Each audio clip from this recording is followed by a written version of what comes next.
नमस्कार आप सभी का। आज जैसा कि मैंने अनाउंस किया था कि आज हम एक बहुत मशहूर गायिका के साथ लाइव आने वाले हैं। कल्पना पटवारी जी का नाम मुझे लगता है कि 30 भाषाओं को जानने वाले लोग जानते होंगे। कम कुछ ना कुछ तो जानते ही होंगे, जिनको भोजपुरी आती होगी, असमिया नहीं आती होगी, वो कल्पना जी को एक भोजपुरी गायिका के रूप में जानते होंगे। जिनको असमिया आती होगी, भोजपुरी नहीं आती होगी, वो उनको असमिया के रूप में जानते होंगे। मराठी, हिंदी, बंगाली, 30 भाषाओं में अगर कोई लोक गायिका गा रही हैं और पार्श्व संगीत भी गा रही हैं, तो उनके परिचय के लिए शब्द बहुत कम पड़ जाते हैं। तो मैं फटाफट स्वागत करना चाहती हूँ कल्पना जी आपका मेरे इस लाइव सेशन में। बहुत बहुत धन्यवाद कि आपने मुझे समय दिया। नहीं नहीं, ऐसा कैसा। इनफैक्ट सुब्रष्टा जी, आपको महिला होने के नाते खास आपको तो एक फियर्स मतलब सुपरस्टार, बोल सुपरस्टार के रूप में हमेशा जाना है, देखा है। लेकिन हाल फिलहाल में मैंने आपको जब आसाम को लेके आपकी जो एक मीन्स वो दिखता है, वो झलका आपके बातों से, चेहरों से, और मेरे दिल में खास आपने एक अलग जगह बनाई है सुब्रष्टा जी। तो मेरी खुशकिस्मती है कि आपसे बात करने का मौका मिला। ये बहुत बड़ा सम्मान है कल्पना जी, क्योंकि आज मेरी एक प्रोफेसर से बात हो रही थी जिन्होंने अंग्रेजी साहित्य पढ़ाया, और उनका जो रिसर्च है वो भिखारी ठाकुर पर है। और उनसे बात करते करते मैंने जिक्र किया कि आज मैं कल्पना जी के साथ लाइव जा रही हूँ, और उन्होंने कहा वो कभी पब्लिक डोमेन में आती नहीं है कल्पना जी, और उन्होंने बहुत बढ़िया काम किया है। मेरी जो साहित्य को लेकर के समझ है, मुझे लगता है उसमें बहुत बड़ा योगदान उस प्रोफेसर का रहा है। और उन्होंने कहा कि मैं बहुत कम कहती हूँ ऐसा, बट कल्पना जी को जरूर बताना कि मैं उनकी बहुत बड़ी फैन हूँ। और ये शब्द उनके मुंह से सुनना, मैं आपको नहीं बता सकती कल्पना जी कितनी बड़ी प्रणाम कहिए उनको प्रणाम कहिए जी। और इसके पहले कि हम आपके भोजपुरी जो आपने भोजपुरी गाना शुरू किया उस पर हम बात करें, मैं एक बात कहना चाहती हूँ। जो दर्शक जुड़े हुए हैं, और मुझे लगता है ये आपको देखने का क्रेज बहुत ज्यादा है कल्पना जी लोगों के मन में। मैं ये बताना चाहती हूँ कि एक असम की ऐसी बेटी जिनका भोजपुरी से दूर दूर तक कोई कनेक्शन नहीं था, और बिहार की बेटी मैं जिसका असम से दूर दूर तक कोई कनेक्शन नहीं था, इन दोनों का इस अपने अपने क्षेत्र से इतर एक भावनात्मक संबंध होना इस एरिया से बहुत बहुत बड़ी बात है। कल्पना जी, शुरुआत यही से करते हैं। आपने एक बहुत बड़ा कालखंड देखा है जिसमें असम बदल रहा था, बहुत तेजी से बदल रहा था। असम मूवमेंट भी हुआ, भाषाई आंदोलन बहुत तगड़ा था वो एक तरीके का। कैसे साध पाई आप ये 30 भाषाओं को जानना और तब भी असम की आइडेंटिटी को अक्षुण्ण रखना? 30 भाषा को मैं जानती नहीं, ये मतलब गलत, अगर मैं कहती हूँ तो वो गलत होगा, क्योंकि मुंबई पहुंचने के बाद 30 भाषा में खासकर प्लेबैक सिंगिंग में, फिल्म में एक दो गाना गा देना वो बहुत लोग गाते हैं, वो बहुत ये बात नहीं है मेरे हिसाब से। लेकिन उसको एक उपलब्धि की तरह मैंने जरूर लिया, क्योंकि स्टूडियो में जब हर एक गाना, एक न्यू लैंग्वेज जब आता था ना, उस ध्वनि को, जो फोनेटिक्स है हर भाषा की, उसको कान में आना और उसको फॉलो करके गाना, ऑफ कोर्स वो एक उपलब्धि है। लेकिन जो आपने सवाल पूछा है असम को लेके, मैं भी बहुत कुछ कहना चाहूंगी एक्चुअली। और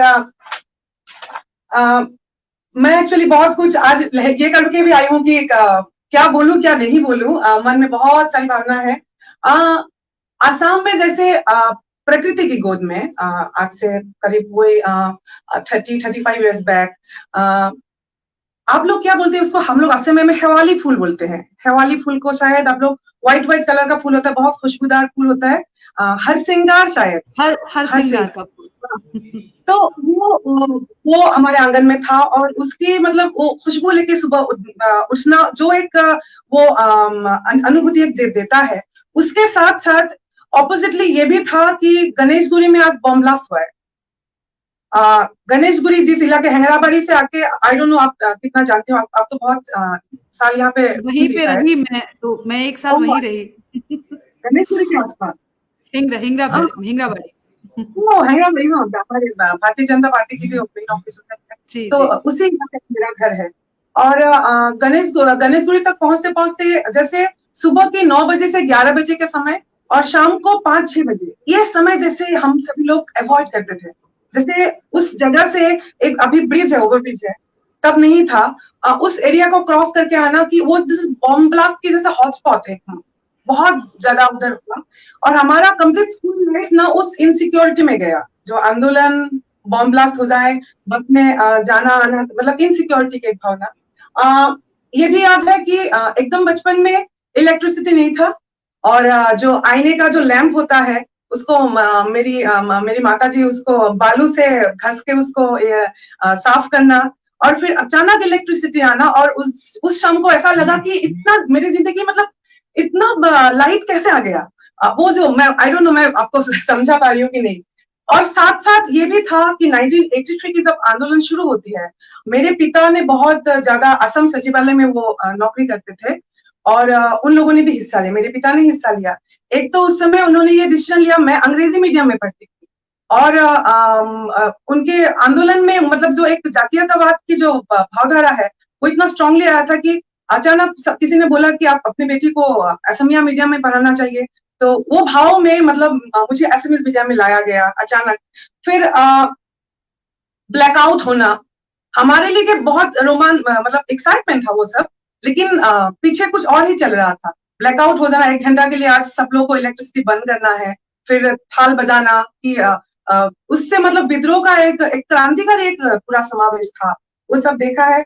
बॉर्डोसिला के बारे में आपको शायद अब तो पता ही होगा।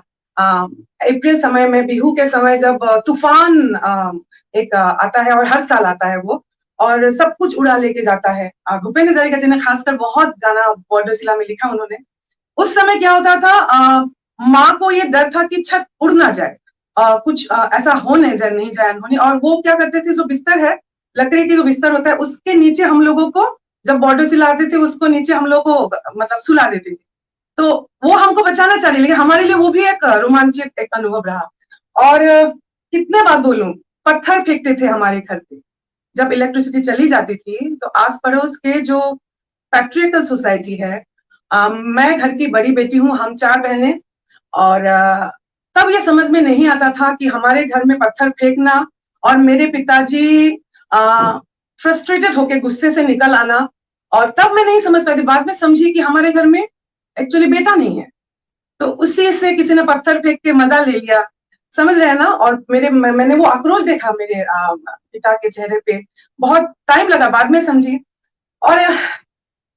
और उसी के साथ ऑपोजिट बहुत सारी चीजें हुई, जैसे पूरा नॉर्थ ईस्ट जो बेल्ट है, असम के पास जो मेघालय है, जहाँ खासी ट्राइब है, वहां की सोसाइटी पैट्रियर्कल नहीं है, मतलब जो संपत्ति है, घर की संपत्ति सबसे छोटी बेटी को मिलता है, शादी करके लड़का लड़की के घर में आता है।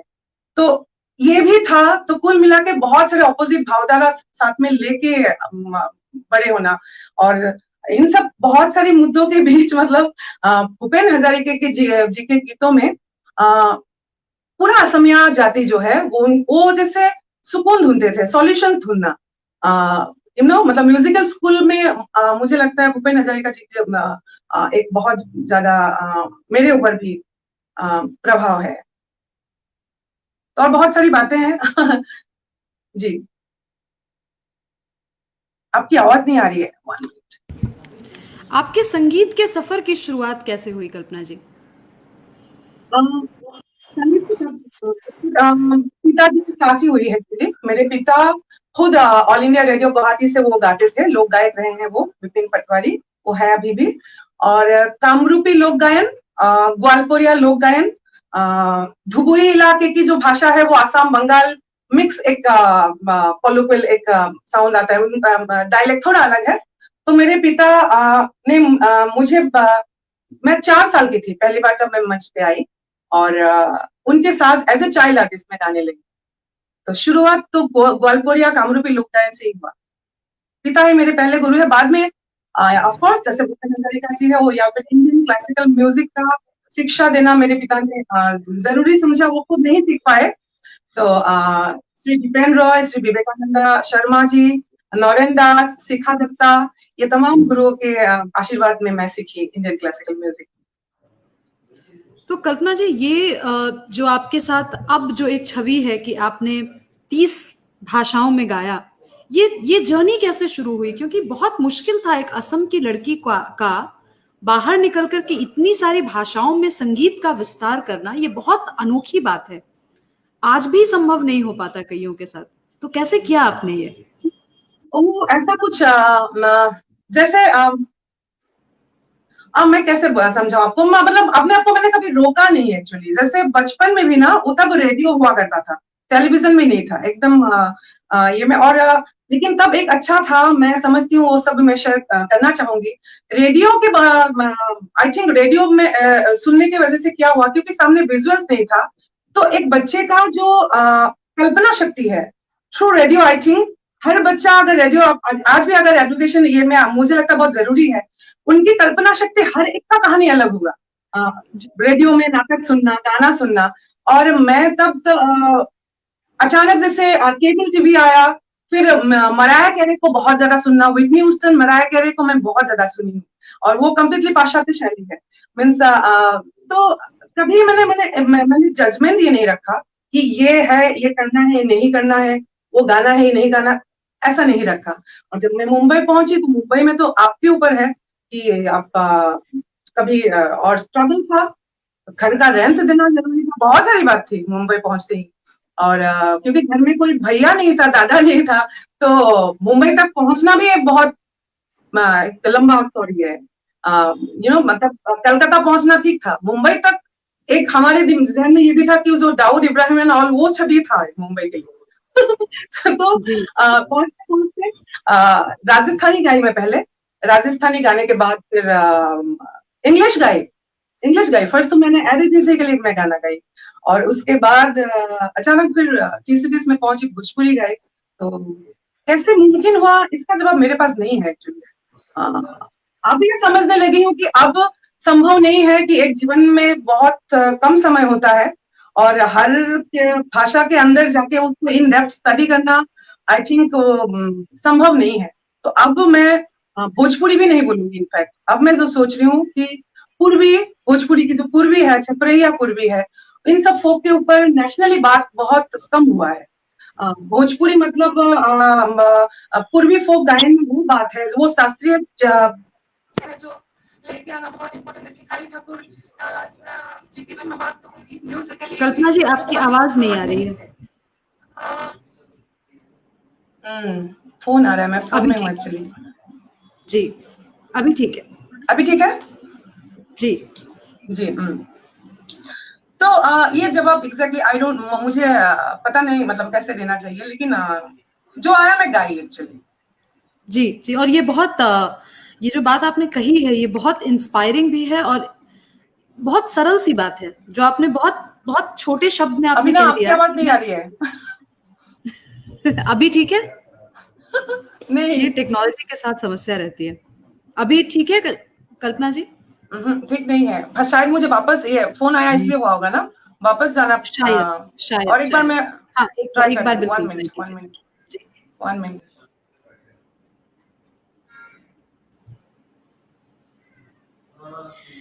जब तक कल्पना जी जुड़ रही हैं, तब तक मैं आप लोगों से निवेदन करना चाहती हूँ कि आपके पास बहुत सारे सवाल होंगे अन्य मुद्दों पर, अभी इस लाइव सेशन में उसको रहने देते हैं। अभी केवल कल्पना जी और उनके जीवन से जुड़ी बातों पर ही आप लोग कमेंट करें तो ज्यादा अच्छा होगा। कल्पना जी, मैं ये कह रही थी कि जितनी सरलता से आपने ये कहा कि मैं मुंबई में थी और मुझे रेंट देना था, मुझे बहुत सारे जो काम आता गया मैं करती गई, ये सवाल मैं अवॉइड कर रही थी क्योंकि मुझे आपका पक्ष और दृष्टिकोण इसमें बहुत अच्छी तरह से पता है। लेकिन मैं ये पूछना चाहती हूँ आज आपसे, भोजपुरी को लेकर के जो एक, और आप जानती हैं कि वो सवाल क्या होगा, भोजपुरी को लेकर के जो अश्लील का जो पूरा नैरेटिव रहा, उसमें मेरा एक बहुत बायस्ड पर्सपेक्टिव था आज से एक सप्ताह पहले तक। लेकिन जब मैंने आपके साक्षात्कार देखे और मैंने आपकी जद्दोजहद को समझा, और मुझे वो बहुत एम्पावरिंग लगी आपकी वो बात कि सिर्फ मैं गा रही हूं, लिखने वाला कोई और है, सुनने वाला कोई और है, स्पॉन्सर करने वाला कोई और है, तो सवाल सिर्फ कल्पना पटवारी से क्यों? और उसके बाद आपने उसमें जो जेंडर का एंगल उसमें इंक्लूड किया, आप जरूर इस पे बात कीजिए क्योंकि ये एक बहुत बड़ी बहस आज सोशल मीडिया पर भी है और आपका दखल बहुत जरूरी है इसमें। एक्चुअली जो भोजपुरी में अश्लीलता जो सवाल है, आई थिंक वो बहुत टीआरपी वाला सवाल है एक्चुअली। पहली बात तो ये, मैंने इतने सालों में ये समझा और इसको बहुत अच्छा से भजाया गया, बहुत लोगों ने इसको भजाया, और फायदा इसका जो वो अगर दो किनारा है, अश्लीलता मान लीजिए एक नदी है, दो तरफ है, जिन लोगों ने सवाल किया उन लोगों को इस मुद्दा को लाके फायदा बहुत ज्यादा हुआ। बहुत लोगों ने सिर्फ इस मुद्दे को उठा के, और जैसे अभी ओपनली मैं बात कर रही हूँ, जैसे मान लीजिए मेरा बहुत ज्यादा देश प्रेम है, और देश प्रेम दिखाने के लिए ना तो मैं सैनिक हूँ, ना तो मैं अपना परिवार त्याग करके एकदम कुर्बानी देके मैं बॉर्डर में खड़ा हूँ, तो मैं अपने बहुत लोगों के पास देश प्रेम दिखाने के लिए पाकिस्तान एक बहुत आसान तरीका है। मैं उस एंगल से इसको देखना चाहूंगी अभी फिलहाल, असलियत को समझाने के लिए। तो बहुत लोगों ने काम भोजपुरी के लिए और भोजपुरी को अश्लीलता से मुक्ति दिलाने के लिए क्या करना होगा, कब से है, क्या है, इस सब में रिसर्च नहीं है। जैसे आप खुद एक बहुत बड़ी पॉलिटिकल स्ट्रेटेजिस्ट, मेरे से ज्यादा आप बोल पाएंगे कि इसको क्या किया जाए, इसके ऊपर बात नहीं होता है। और बहुत लोग जैसे उसका सॉल्यूशन चाहते ही नहीं कि ये रहे, ये टॉपिक रहे, और इसके बल पे हम कैसे, बहुत लोगों ने अवार्ड तक ले लिया। मेरा भी एक ये पक्ष है कि बातें इस पे कम हुई कि सॉल्व कैसे किया जाए। और सबसे इंपॉर्टेंट बात तो मैं ये बोलना चाहूंगी कि उत्तर प्रदेश, बिहार को असम से जवाब चाहिए भोजपुरी की अश्लीलता के लिए। ये सबसे शर्मनाक बात। आज अगर भोजपुरी के लिए अच्छा कुछ है वो भी आपका है, आज अगर भोजपुरी के लिए कुछ बुरा लग रहा है ना, वो भी आपका है। ये रिस्पॉन्सिबिलिटी लेना होगा, उस मुक्ति को लेना होगा, जो भी है वो लेना होगा। और उसके सॉल्यूशन में जिस दिन बात करने लगेंगे लोग, आज तक तो नहीं किया। मैं 2002 से दो बात बहुत सुन के आई। एक तो भोजपुरी 8वीं सूची तक पहुंचेगी पहुंचेगी पहुंचेगी, बस पहुंच ही रही।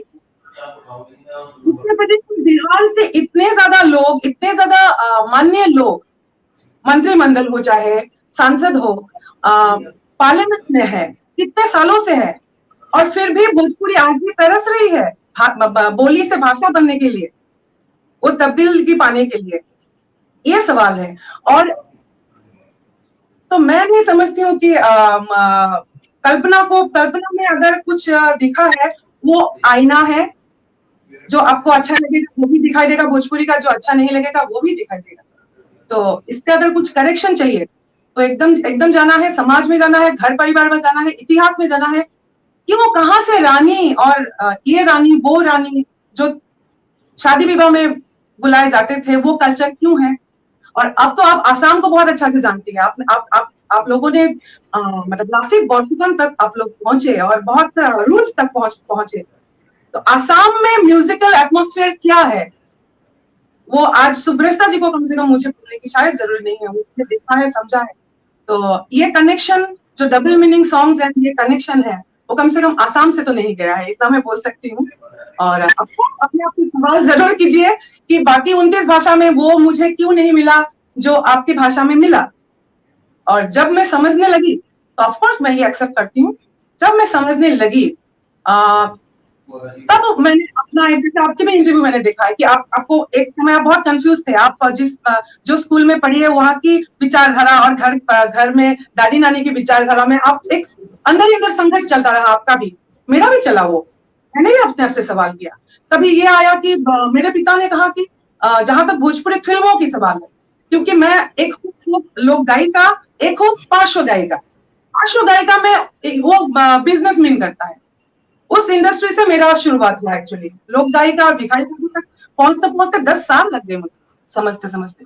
तो पहले आज में ऑफकोर्स जो वाणिज्यिक दृष्टिकोण है उसको मैं गाई, और हालांकि सेंसर बोर्ड था, सेंसर बोर्ड अभी भी है, तो इस पे बात हो और उसको ठीक किया जाए, और उसमें मैं साथ हूँ सबके साथ। जी। इनफैक्ट कल्पना जी, बहुत इंटरेस्टिंग बात आपने कही है, और मैं जो दर्शक है मैं उनसे अपील करना चाहती हूँ कि इस विषय पर जिस तरीके से कल्पना जी ने कहा उसको उस पर्सपेक्टिव में लिया जाना बहुत जरूरी है कि 30 भाषाओं में गीत गाने वाली कल्पना जी से ये सवाल हमारी धरती ने ही क्यों पूछा, अश्लीलता का सवाल। और बिल्कुल सही बात है कि अगर लोग कंज्यूम कर रहे हैं, अगर लोग लिख रहे हैं और अगर हमारा सेंसर बोर्ड अलाउ कर रहा है उन चीजों को, तो जिम्मेवारी केवल गायिका की नहीं होनी चाहिए। गायकों पर भी सवाल उठाए गए, पर जिस तरीके से गायिकाओं पर सवाल उठाए गए वैसे तीखे सवाल गायकों पर उठाए नहीं गए। और गायक बहुत सिंपली आकर के कह देते हैं कि जो बात आपने कही, और उस बात को उतनी तवज्जो नहीं दी गई, लेकिन जब गायक ये बात कहता है तो उसको तवज्जो दी जाती है कि मुझे अपनी बात, आई एम सॉरी, क्योंकि मैंने जैसे शुरू में कहा ना, अश्लीलता जो मुद्दा है वो एक एजेंडा है, उसको एजेंडा बना के लोगों ने यूज किया है, और जिन लोगों ने यूज किया है वो कभी नहीं चाहे कि इसका ये समाप्ति हो।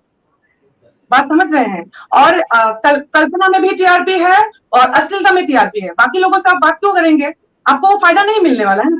सामने एक बुरा, तुम बुरे हो, वो एक सामने खड़ा होना चाहिए और खुद को संस्कारी साबित करना है, और संस्कारी गीत गा के फिर मैं बहुत सारे अवार्ड तक पहुंचू।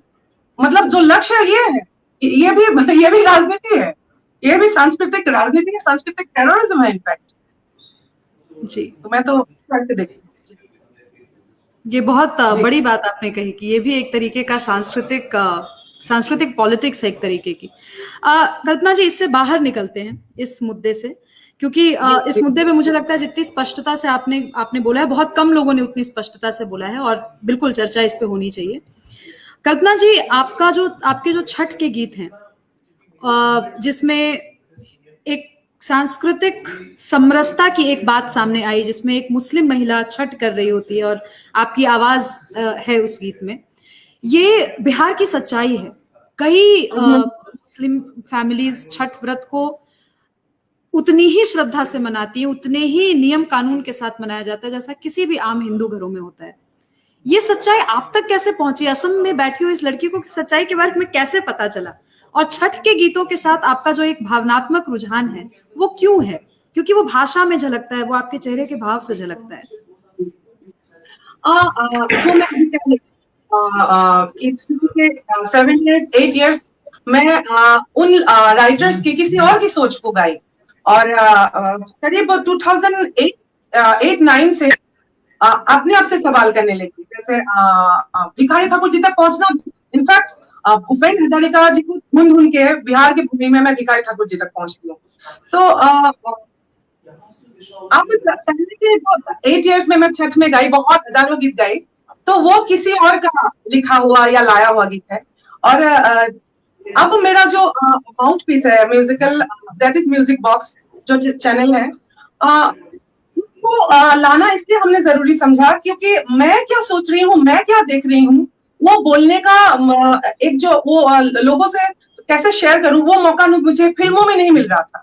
क्योंकि फिल्मों में तो मैं कभी चरित्र बन के गाना है, जैसे मैं जो हूं नहीं, वो कभी अगर आप 7 साल की महिला के लिए आप विदाई गीत गा रहे हो, अब 16 साल की उम्र के लिए कोई रोमांटिक सॉन्ग गा रहे हो, तो मैं जो नहीं हूँ वो बन के गाना होता है प्लेबैक म्यूजिक में। और यहाँ मैं बहुत कुछ मैं क्या ऑब्जर्व कर रही हूँ वो शेयर करना चाहती थी। उसमें चंपारण सत्याग्रह भी आता है, जब मुझे पता लगा कि बिहार की वो भूमि है जहां से महात्मा गांधी जी ने पहले बिहार से शुरू किया। ये आपको पता नहीं इमोशनली मुझे कितना स्ट्रेंथ देके गया कि ये बात मैं इंडिया से क्यों शेयर नहीं करूं। तो वही जो अश्लीलता पे सवाल करते हैं ना, मुझे उनसे ये बात है कि आप पॉजिटिव नैरेटिव को सामने नहीं ला रहे हो, आप सिर्फ अपने पार्टी के लिए यूज कर रहे हो उस बात को, तो वो गलत बात है। और छठ में भी जब मैं श्रुति वर्मा जी है, एक्चुअली बिहार से ही है, वो डायरेक्टर है, तो उन्होंने मुझे कहा कि जानती हो कल्पना, हमारे बिहार में मुस्लिम्स छठ करते हैं। मैं तो हैरान रह गई, मैं 2003-4 के करीब जब मैं डुमराव या फिर अलग अलग बक्सर, इन सब जगहों में जब कार्यक्रम करने पहुंचती, मैंने ये देखा कि मुसलमान महिलाएं सिंदूर लगाती है।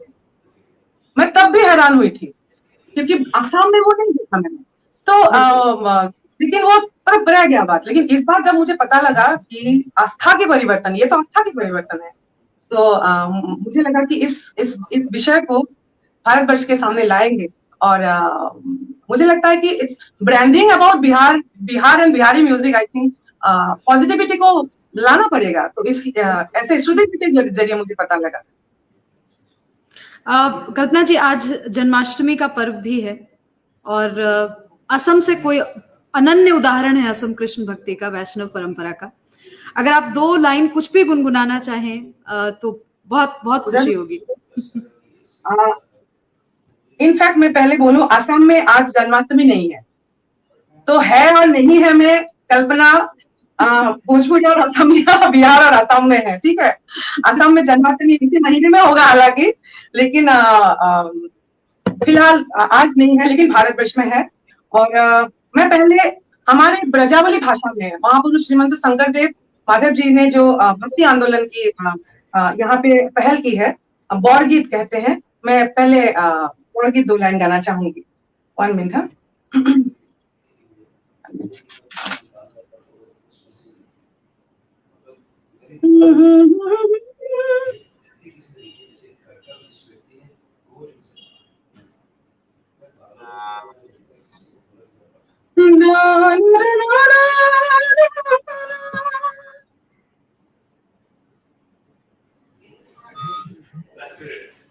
हाँ, मैया यशोदा जो है कान्हा को एकदम सुबह के समय, वो सो रहा है कान्हा, और मैया यशोदा मतलब वर्णन कर रही है सुबह की कि प्रभात हो गया है और धेनु गैया भी तुम्हारे आ गई है, तुम्हारे बलभद्र जो भैया वो भी आ गया है, तो तुम उठ जाओ कान्हा, तुम उठ जाओ। दाम खुदा में दाम के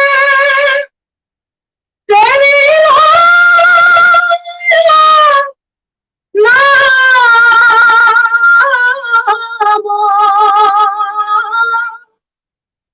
हेरो देखो उठिया अखिला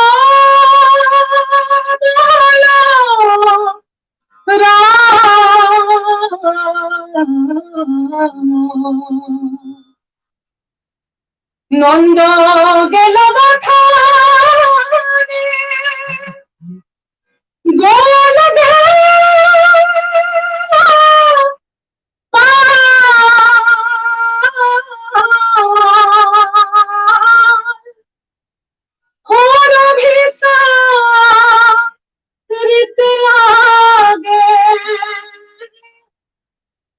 उधरे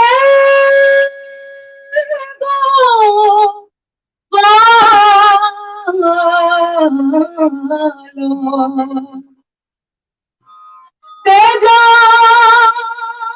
रे कमाला पुती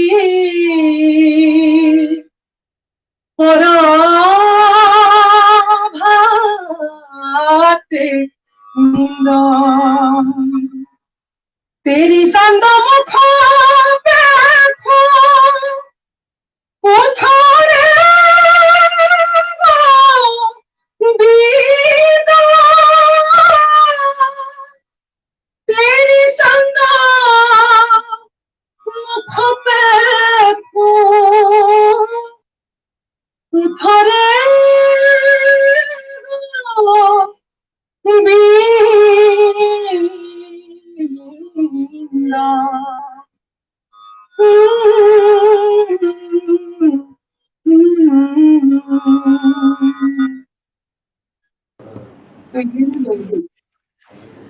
कल्पना जी, मेरी आंखों में आंसू आ गए ये सुन करके।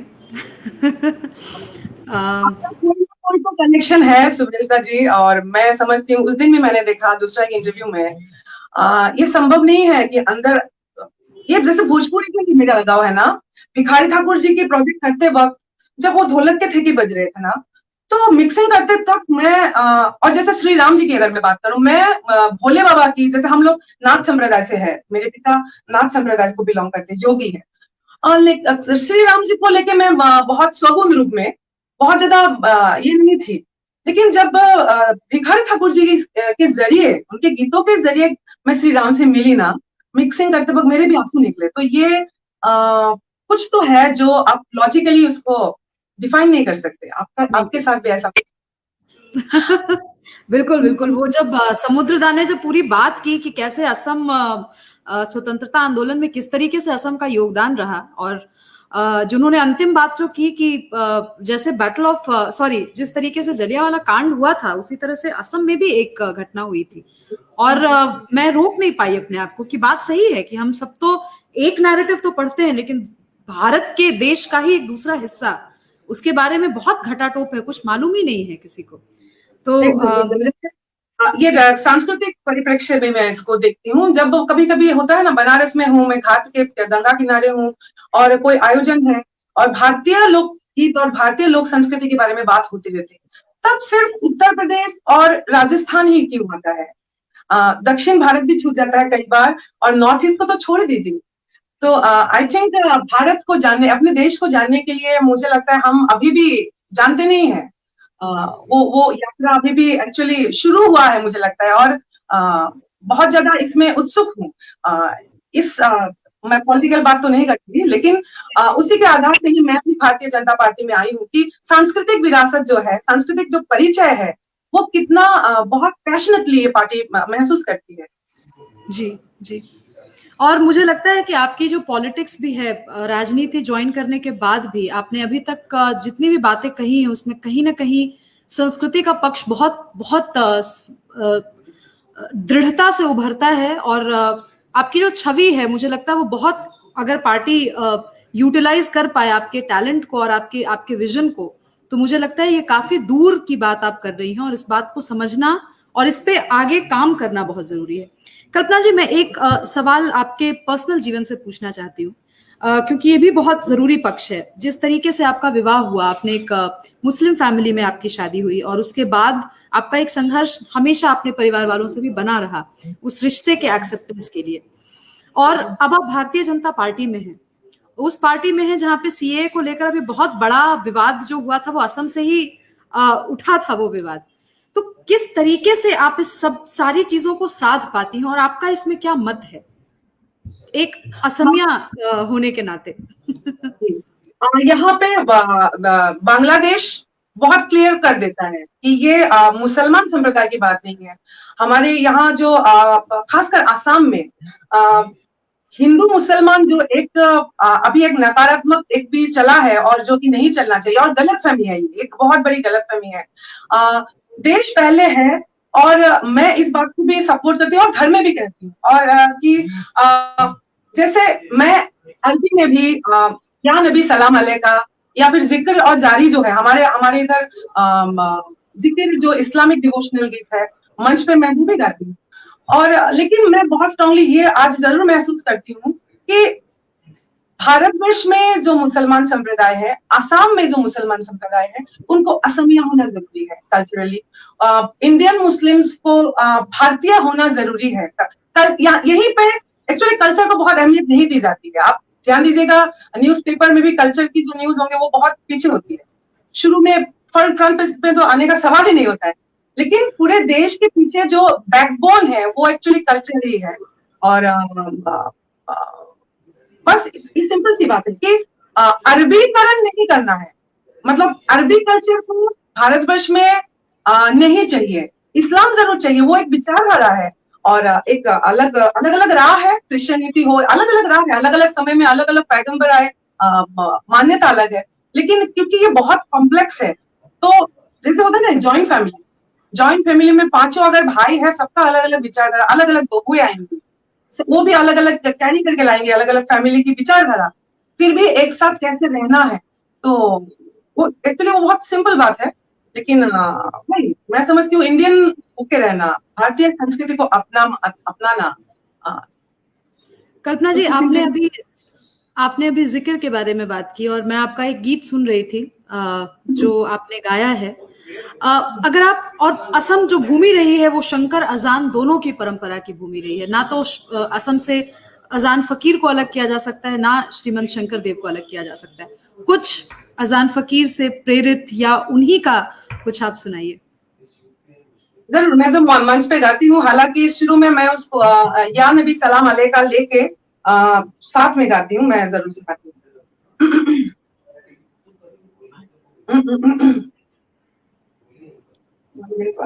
मुझे शब्द ढूंढने में थोड़ा सा समय दीजिए। सलाम सलाम।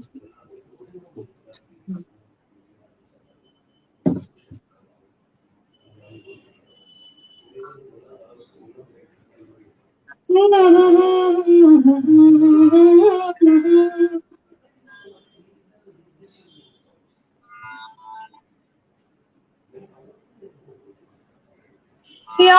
नबी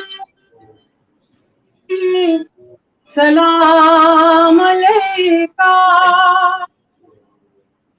या रसूल सलाम अलैका, या हबीब सलाम अलैका, सलावातुल्लाह अलैका, रहमतों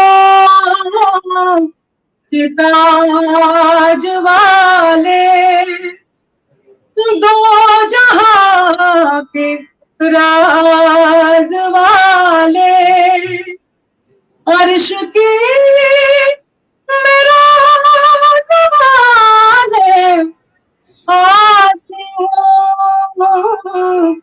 की लाज वाले, আল্লাহর হুকুম করো পালন আহা মুমিন ভাই, ভূতল ফুল হাদিস কোরআন ও মুমিন ভাই, এই ফুলের মালা গাথু আহা মুমিন ভাই, ও একে লগে কে গলে ও মুমিন ভাই।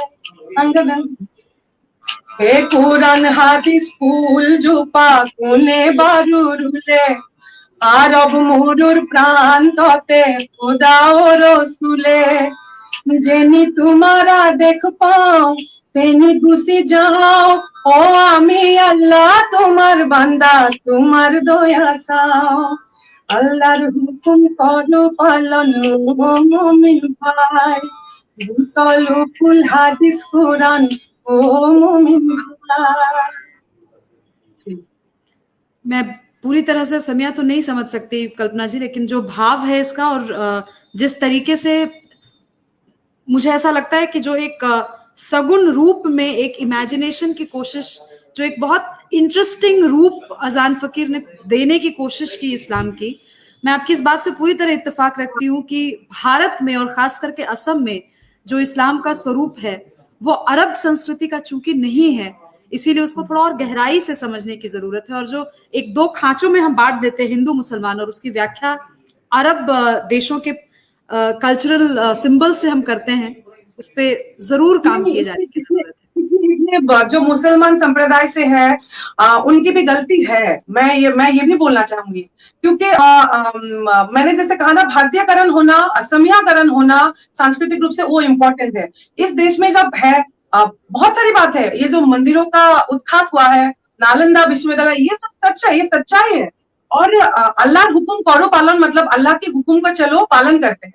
लेकिन मैं बहुत इसमें जानकार नहीं हूँ, कमेंट देना आई डोंट नो, लेकिन मन की बात तो मैं कह सकती हूँ आर्टिस्ट होने के नाते कि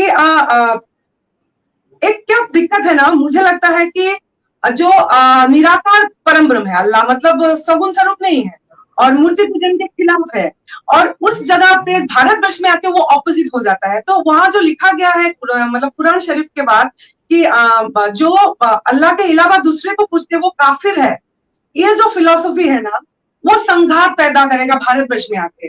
तो मैं बहुत मतलब बहुत लोगों को कंट्रोवर्सी जैसा कुछ हो जाएगा, लेकिन मुझे लगता है कि ये लाइन एक जॉइंट फैमिली में जब ऑपोजिट विचारधारा एक साथ कैसे चल सकती है, तो थोड़ा सा आपको आगे आना होगा, थोड़ा सा मिलजुल के एक साथ आके इसका कोई आई थिंक सांस्कृतिक सॉल्यूशन निकालना इम्पोर्टेंट है। जी कल्पना जी, मैं यही उम्मीद करती हूँ कि आप हमेशा गाती रहें, और गाने से ज्यादा आपकी जो फिलॉसफी है और आप जो भी प्रोजेक्ट्स उठाती हैं उस फिलॉसफी के बारे में लोगों तक आपकी बात पहुंचती रहे। मैं बस यही मंगल कामना करना चाहती हूँ। और इसके पहले कि मैं आपको जाने की इजाजत दूं कल्पना जी, छठ का एक गीत बिना सुने मैं आपको नहीं जाने दे सकती। और बस मैं भी एक बात बोल के जाना, क्योंकि आपका प्लेटफॉर्म है और ये उचित लगता है मुझे कि एक और नैरेटिव यहाँ पे सांस्कृतिक रूप से इंडिया में क्रिएट करने की कोशिश हो रही है, जो कि गलत होगी, क्योंकि हम अल्टीमेटली कलाकार है, हम गले से सुर को सुर साधना में हमारा जो परिचय, जो मूल है, हम सुर से बात करते हैं, बातों से तो बात करते हैं, लेकिन मेन जो सुर है। और अब ऐसा भी हुआ है कि सुर से लोक गायन जो है ना, लोक गायन में सुर से आपको दिल तक पहुंचना है, सुर से सब बखान करना है, वो नहीं करके आपका सुर से गला से पहुंच नहीं रहे हो और आप आइडियाज को भाषण से, बोली से आप क्रिएट करते हो और फिर उसको सफल तरीके से भी, वो सफल भी हो रहा है, तो ये क्या होगा, नई जो पीढ़ी है ना, वो सुर साधने में कम इंटरेस्ट लेगी, बात कैसे करना आना चाहिए उस पर ज्यादा ध्यान देगी। और आई थिंक म्यूजिकली ये बहुत ज्यादा डेंजरस एक सिचुएशन है। तो मैं ये बात आपके मन से जरूर कहना चाहती हूँ।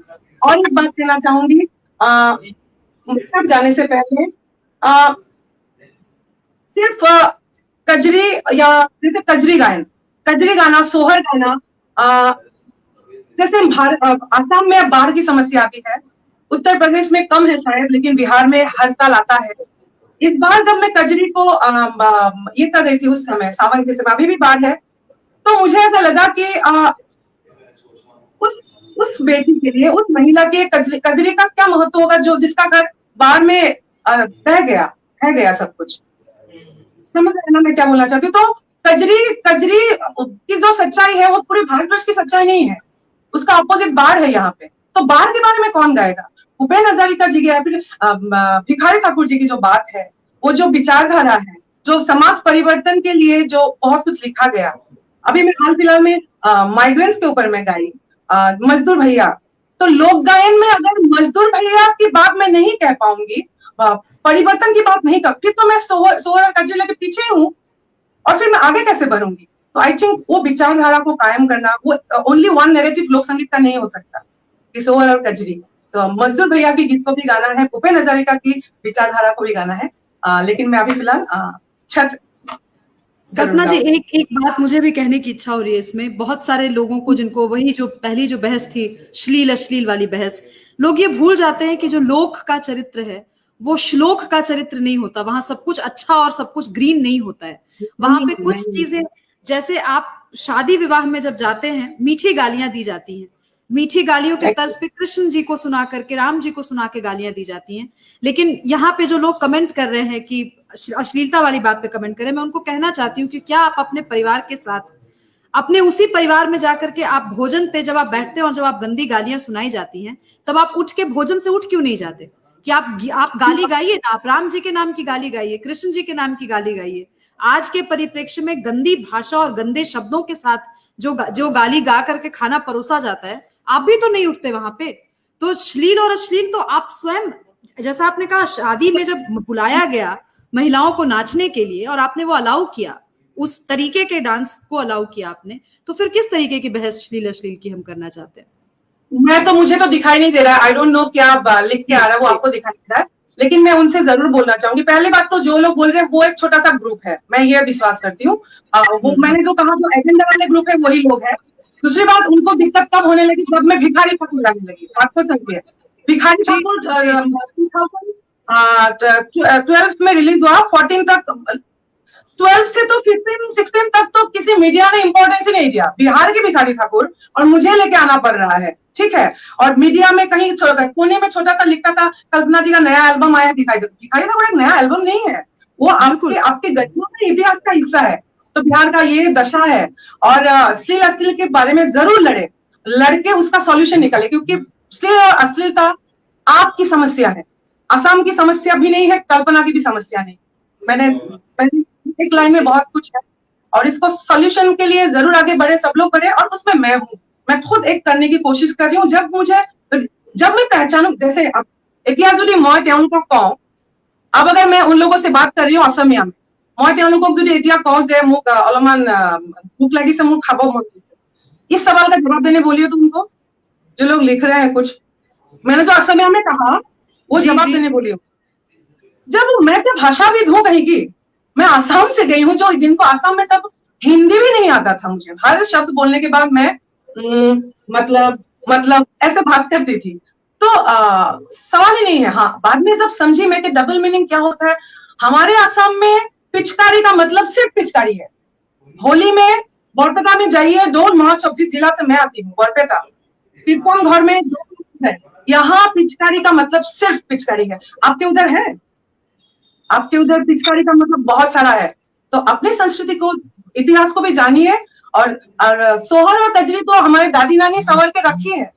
जो गाली है, विवाह गाली, वो गायिका सब गाली क्यों नहीं गा रही है? वो भी तो संस्कार है। गाली गाने दीजिए उनको, हिम्मत है। आप फिल्टर करके संस्कृति को दिखा रहे हैं सामने।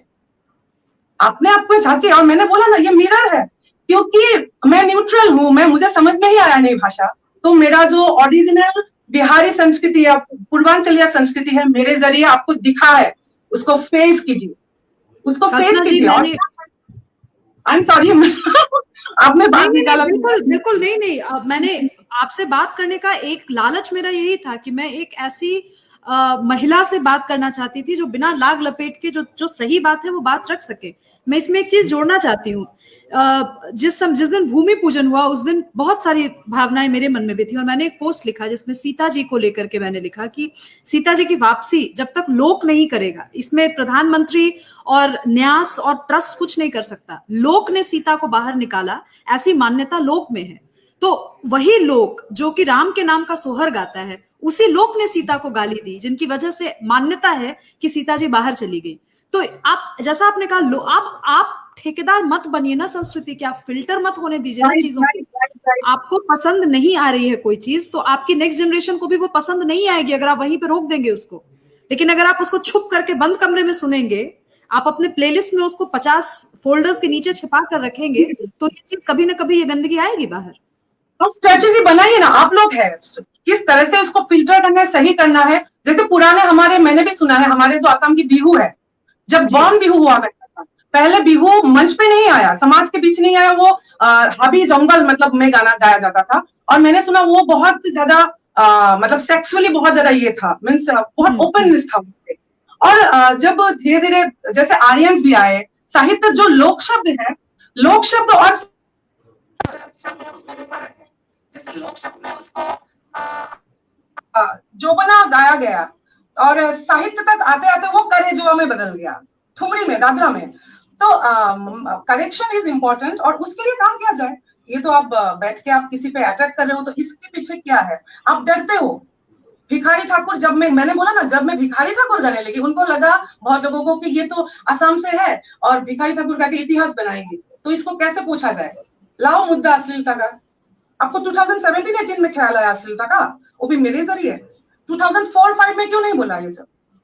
ठीक है जी, तो जी, बहुत सारी बातें। और एक बात है, जैसे मैंने कहा कि ये जो मेन स्ट्रीम, जैसे बागजान की बात, वो बागजान की जो प्रति जो रवैया है, वहां पे वो जो जल रहा है अभी भी, वहां जो इतने सारे इंजीनियर है, IITians से क्या क्या हमारे पास पूरा व्यवस्था है, लेकिन बागजान का आग आप बुझाने के लिए आपको बाहर से लोग बुलाने पड़ रहे हैं।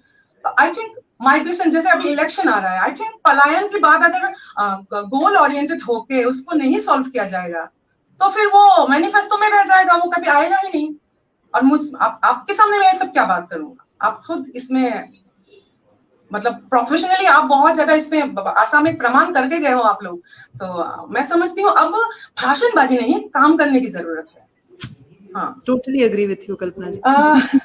ये सब बोलने के बाद छठ गाऊंगे नहीं, छठ के पहले एक ब्रेक ले लेते हैं थोड़ा। आप भिखारी ठाकुर जी के बारे में आपने इतना कुछ कहा कल्पना जी, और इनफैक्ट भिखारी ठाकुर जी के नाम से ही मुझे लगता है साहित्य वर्ग में, साहित्यिक समाज में आपकी चर्चा हुई, और उसके थ्रू ही मैंने आपको जाना। तो कुछ अगर आपको विदेशिया का याद हो या कुछ आपको ध्यान हो तो जरूर सुनाइए। जरूर जरूर जरूर।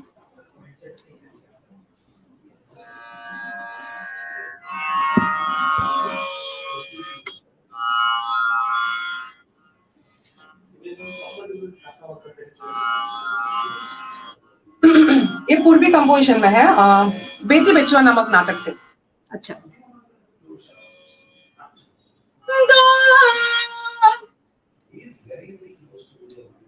गिरजा कुमार दुखवा हमारा पारा, अरे ढारा ढारा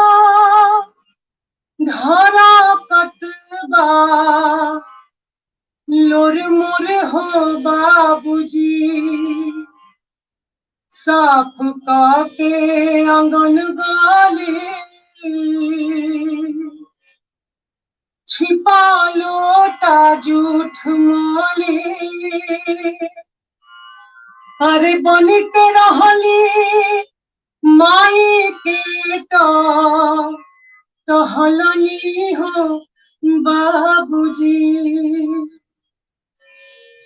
रोपे आगे नाइल होला अगहा धराई दिहलो, अरे चेरिया के छेरिया बनबला हो बाबूजी, चेरिया के छेरिया बनबला हो बाबूजी, ऐसन देखौला दुख सपना भइल बा सुख, अरे नेति काती बेटी भासी यबला हो बाबूजी, हाँ नेति काती बेटी भासी यबला हो बाबूजी, बाबा हरि हरि नाथ जी का शरणत नवाई माथा, अरे करता भिखारी पर चार मोर हो बाबूजी, पूर्व के कोना घर गंगा के किनार पर, हाँ छपरा से 3 कोस दियरा में बाबूजी, अरे धारा धारा धारा कतबा लोर मोर हो बाबूजी, हाँ धारा धारा धारा कतबा लोर मोर हो बाबूजी।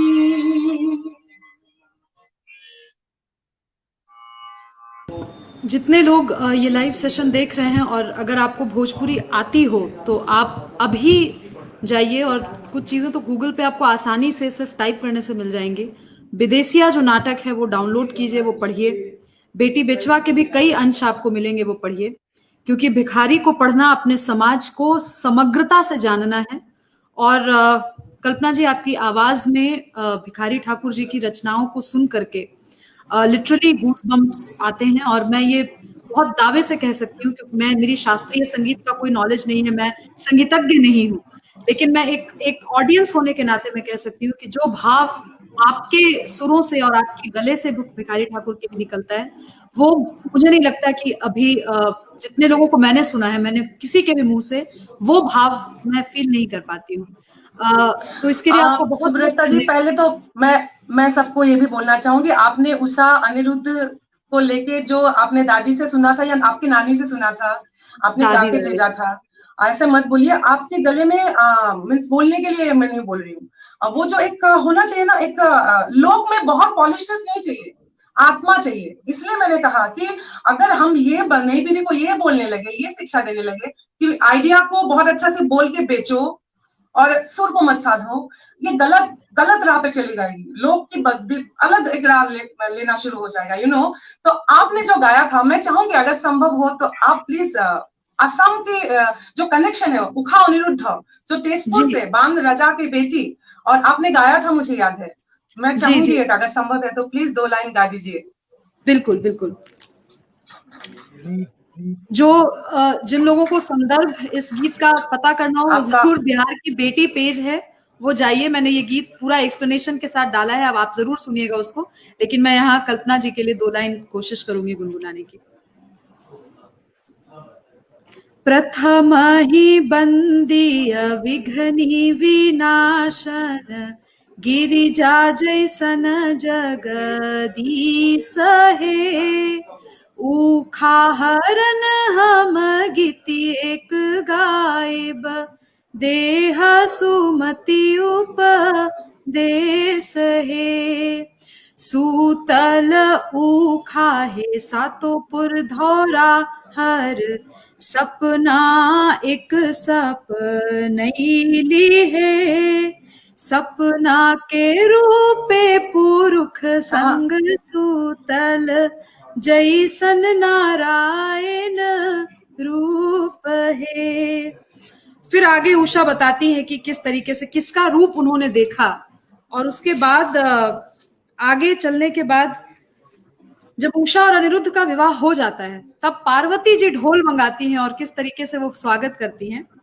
से ही सुनी पार्वती ढोल मंगवलन, चौका पुरवलन, उखा सहित अनिरुद्ध के परिछब, दुनु कुल भेगेले सूचित है। तो कल्पना जी, जिस तरीके से असम और बिहार का कनेक्शन है, कई बार कई मंचों पे इसकी चर्चा करती हूँ कि मेरी दादी जो निरक्षर हैं, जो कभी उन्होंने नालंदा के बाहर घूमने के परिप्रेक्ष्य से 2-4 जगहों के अलावा वो कहीं गई नहीं, जब उनको अनिरुद्ध और उषा के विवाह की, यानी कि द्वारका और कामरूप का जो कल्चरल उसके बारे में जब उनको पता है, तो ये जो नैरेटिव बीच में आया कि India is nation of many Nations, वो कहाँ से आया, इस पे पड़ताल करने की जरूरत है। ये बात तो सही है कि ट्रू फोक हेरिटेज या ट्रू फोक म्यूजिक एक्चुअली बहुत कुछ जो हिस्टोरिकल एलिमेंट्स है या माइथोलॉजिकल जो कनेक्टिविटी है या फिर जानकारी है, ट्रू फोक सॉन्ग्स वो सब मिलना बहुत ज्यादा संभव है। आई थिंक फोक हेरिटेज के ऊपर सिलेबस में क्या है I don't know, cultural studies में, लेकिन ये बहुत जरूरी है, ये बहुत जरूरी है। और एक बात लास्ट में ये बोलूंगी कि जैसे ये दादी नानी सब लोगों ने आपको रखा और उन लोगों ने सिखाया, लेकिन दो जो रियलिटी है ना वो साथ में जाना जरूरी है। वहीं पे भूपेन हजारिका जी पे आएंगे, वहीं पे भिखारी ठाकुर, जैसे भिखारी ठाकुर की जो विचारधारा है वो बेटी बचवा की जो सच्चाई है वो तब की सच्चाई है, उनके जमाने की सच्चाई है। तो आज लेकिन वो विचारधारा रुक गया है। बात समझ रहे ना मैं क्या बोल रही हूँ? क्योंकि आज की समस्या के ऊपर फिर लोक गायन में कौन लाएगा, कौन लिखेगा? तो बिहार और पूर्वांचल की जो राइटर्स है उनको लिखना जरूरी है। जो मजदूर भैया की जो गाथा है मैं गाई, तो वो उस तरह की, जैसे दादी नानी अगर सशक्त है, परिवार में है, लेकिन यही सशक्तिकरण के बीच घर में चाइल्ड सेक्स अब्यूज भी होता है, ये भी एक सच्चाई। भारतवर्ष के जो दाता है वो कल करके लोग पढ़े देखे, आसाम में बहुत ज्यादा है जो सेक्स अब्यूज होता है घर में, घर के अंदर, मामा फूफा द्वारा। तो मैं अगर सिर्फ एक नैरेटिव को लोक गायन में गाती रहूंगी और इस नैरेटिव को कोई नहीं गाएगा कि सब अच्छा है अच्छा है अच्छा है, तो आई डोंट थिंक वो न्याय नहीं हुआ। वो लोक गायन के साथ भी न्याय नहीं हुआ, समाज के साथ भी, और लोग तो रहा ही नहीं, फिर वो तो झूठ हो गया। तो दोनों चीज को मुझे लगता है दोनों विचारधारा को कैरी करना जरूरी है। कल्पना जी, आपके राजनीतिक जीवन के लिए बहुत बहुत शुभकामनाएं आपको, और मुझे लगता है छठ के गीत के साथ इस संवाद, आज के संवाद का समापन करना चाहूंगी। बस मैं थोड़ा सा जी जरूर सुनाऊंगी।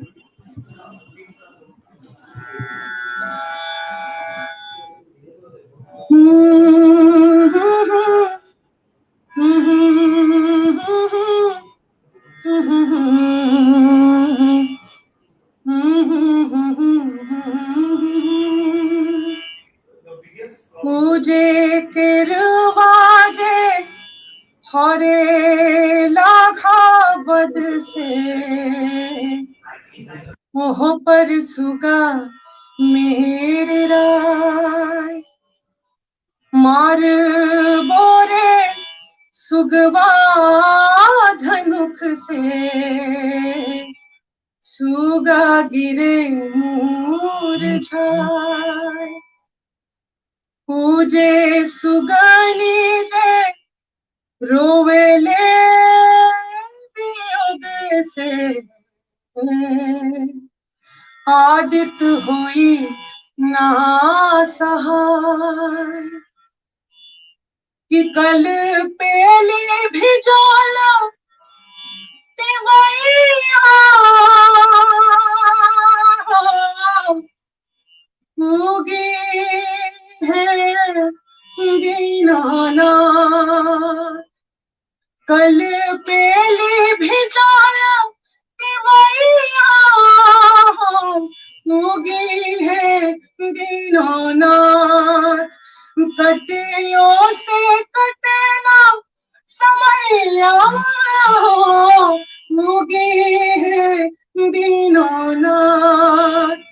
3 दिन भूखे के असरा लगा के काल्हू से निहारी राह घटिया पाया के जो है राह फुलावा बतैया उगे है दीनानाथ।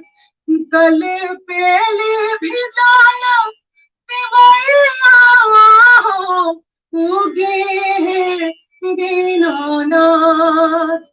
कटियों से कटे ना समैया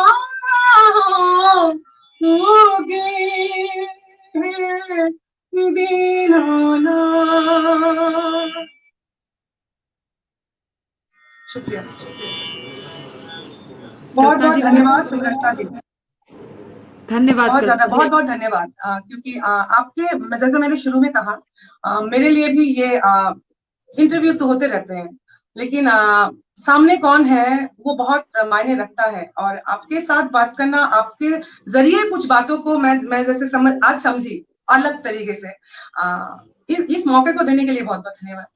नहीं कल्पना जी, आप विश्वास नहीं करेंगी कितना भावुक मैं हूं। अभी मैं शायद जस्टिस नहीं कर पाऊं जो मेरे मन में चल रहा है वो बोल करके, लेकिन मुझे लगता है धन्यवाद और शुक्रिया के सिलसिले को यहीं खत्म करते हैं और हम लोग वापस में बात करते रहे, जुड़े रहे, और जो काम करना है आगे उस काम के लिए आपका मार्गदर्शन मिलता रहे, आपके साथ काम कर पाऊं, इसी इच्छा के साथ आज इस सत्र का समापन करते हैं।